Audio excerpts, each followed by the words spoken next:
Hey guys, what's going on? It's another idol. We are back inside of Destiny, and today we're going to be taking a look at the Sleeper Simulant. There's going to be a review of the weapon, and I'm going to touch on some things that I think are good with this weapon and some things that I think are bad. Please note that this review is purely my opinion. You may have a different opinion, and that is perfectly fine. But I'm just going to give you my thoughts on what I think of the Sleeper Simulant as a whole. So let's take a look at the perks that the Sleeper Simulant comes with.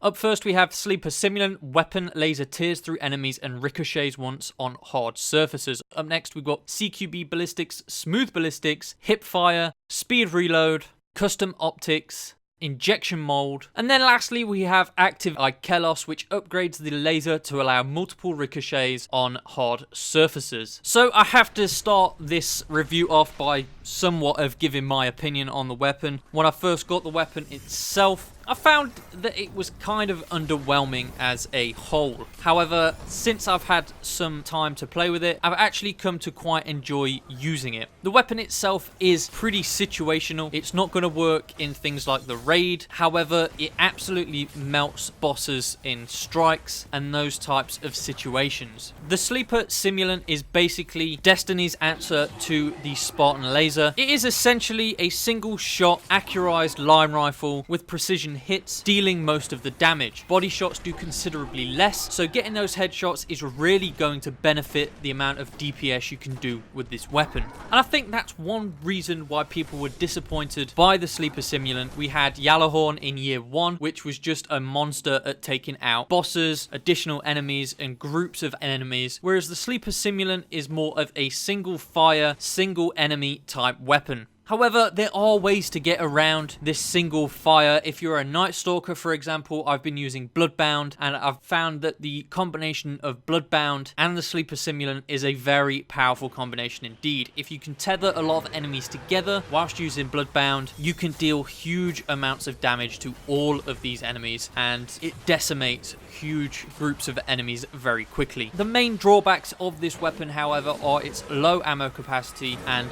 the slow charge rate. However, it is bound to have a slow charge rate because it is, after all, a fusion rifle. So the Sleeper is very situational at best in PvE. However, in PvP, the Sleeper is extremely fun to use. You only get 4 shots. However, I do feel like that is enough. It's kind of on par with the ammo you get in your standard rockets, and the Sleeper is essentially a one-hit shot to any enemy that gets in your way. It can even take down Sunbreakers with a headshot, which is something that people have been frantically asking for, or one way to one-hit kill Sunbreakers, because they are massively overpowered. Overall, I really do like the Sleeper Simulant. It's not my favorite or my first choice for exotics, but it makes for some fun when you are grinding strikes. You could accidentally kill yourself by missing a shot, or you could just try and see what kind of numbers you can pull by combining it with things like Weapons of Light, Melting Point, Bloodbound, or any of the other abilities that buff damage output. One thing to keep in mind is that Bungie have come out and said themselves that they weren't looking to make a beast of a weapon, much like they did with the Gjallarhorn. They didn't want a super weapon to be prominent in Destiny Year 2. The rise of the Gjallarhorn actually caused a rift in the player base, and if you didn't have a Gjallarhorn in Year 1, you were less likely to get into events when matched against somebody who did have a Gjallarhorn. This kind of disparity within the community was frowned upon by Bungie, and they didn't want to have that carried onto Year 2. So I feel that they've been very cautious in the way that they have made the Sleeper Simulant, and very cautious in its damage output. Whilst there are some pros of using this weapon, there are definitely drawbacks, and that is something that was touched upon in a lot of interviews before the Taken King actually launched. Bungie wanted to balance these weapons, so you had to think about your loadout, and whilst weapons did have a pro and you chose to use them because of that pro, they did have a drawback in things like damage drop off due to range, or looking at an extreme example, the damage taken from the Touch of Malice after using the infinite last bullet for too long. This is just one of the ways that Bungie have changed the ways that weaponry works. Yes, you're probably going to do more damage per second with a sniper compared to having a group of people all loaded out with the Sleeper Simulant.